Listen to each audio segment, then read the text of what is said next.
Good Monday morning, everyone, and welcome into today's daily Bible reading for December the 9th. Today we are reading together Psalm 143. The 143rd Psalm has been given the title in my Bible, A Cry for Help.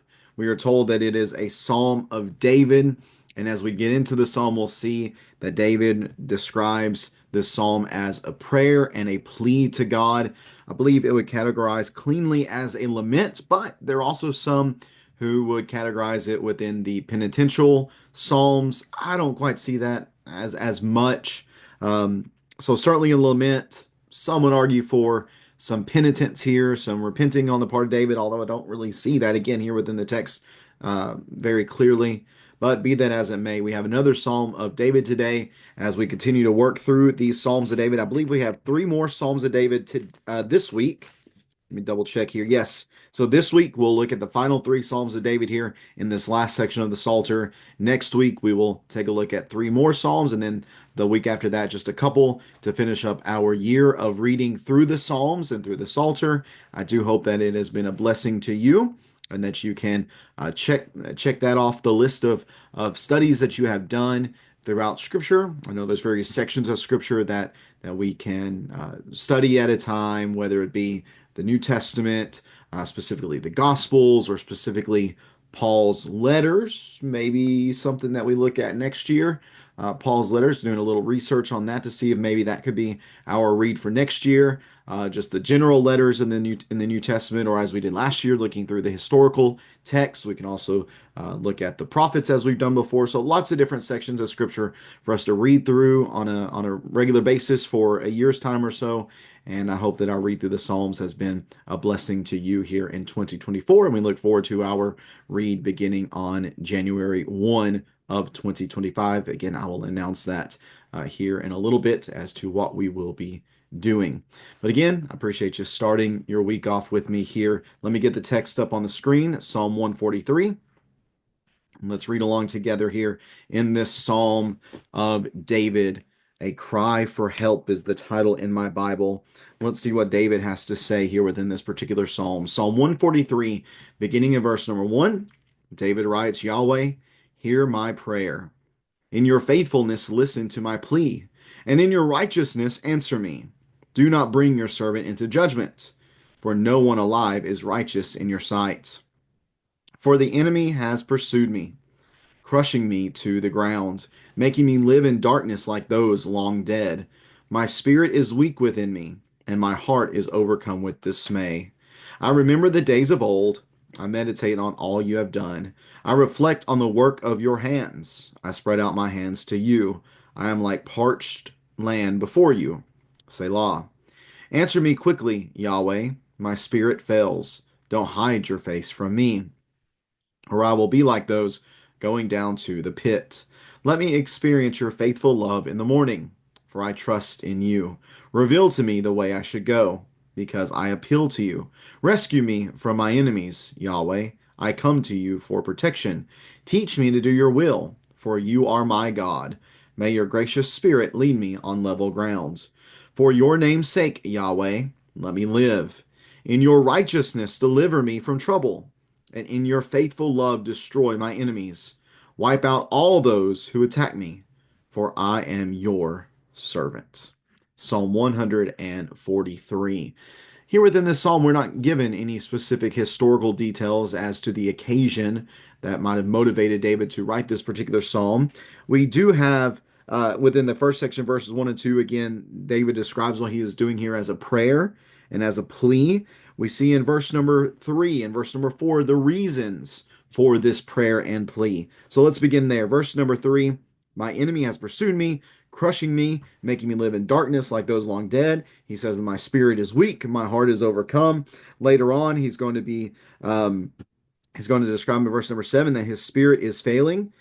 He's about to be like those who go down to the pit. So maybe in David's mind, he's about to die. He's about to go to the grave.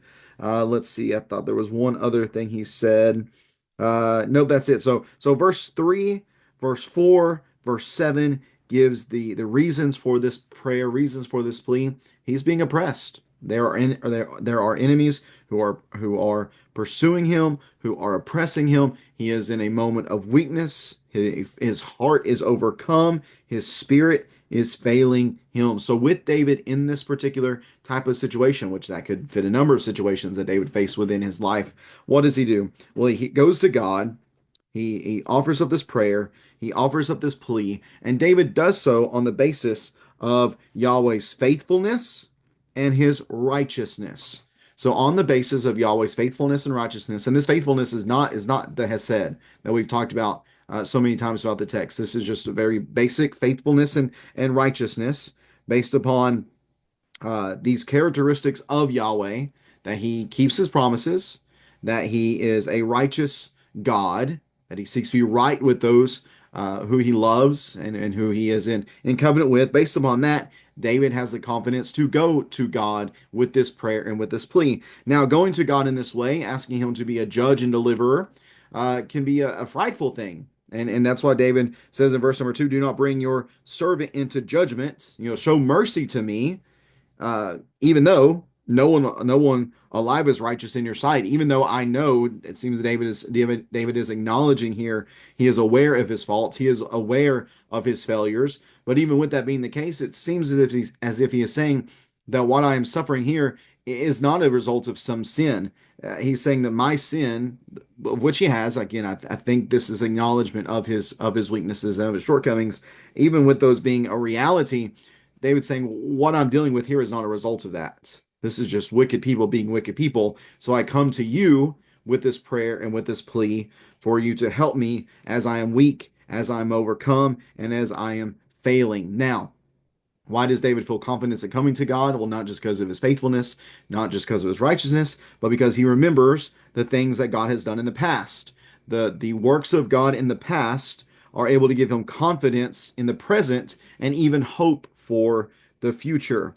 Well, what things of the past? What are the days of old? What are the works that he has done with his hands? What are these things? Well, this could be creation, might be in view here from the mind of David, or we might even think of the Exodus.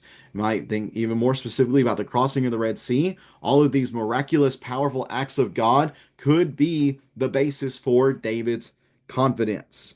So he says, I spread out my hands before you. I am like parched land before you. I am in begging out in reaching out his hands, in presenting himself as a parched land.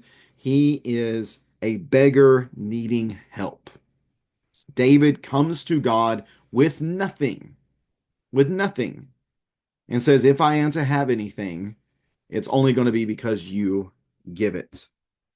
So we see the seriousness of the situation of verse 7. Answer me quickly, Yahweh. Again, my spirit is failing. Don't hide your face from me, or I'm going to die. I'm going into the grave.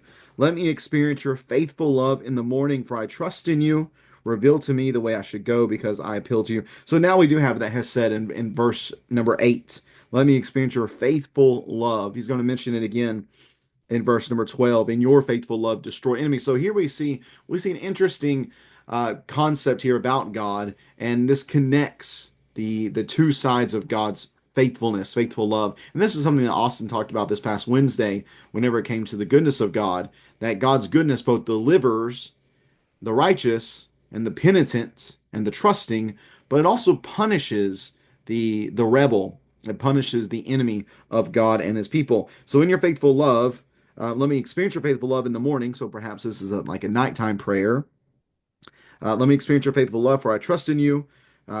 There's deliverance here. He's asking for, again, an answer. Um, don't hide your face from me. Let me experience your blessings. That's part of the faithful love. But then also in your faithful love, verse number 12, destroy my enemies, wipe out those who attack me, for I am your servant. So in your faithful love, deliver me, and in your faithful love, punish the wicked. Delivering the faithful accompanies the judgment of the faithful's enemies. These two things go together. Rescue me from my enemies, Yahweh. I come to you for protection. There's a desire that David has here to hide in God for protection.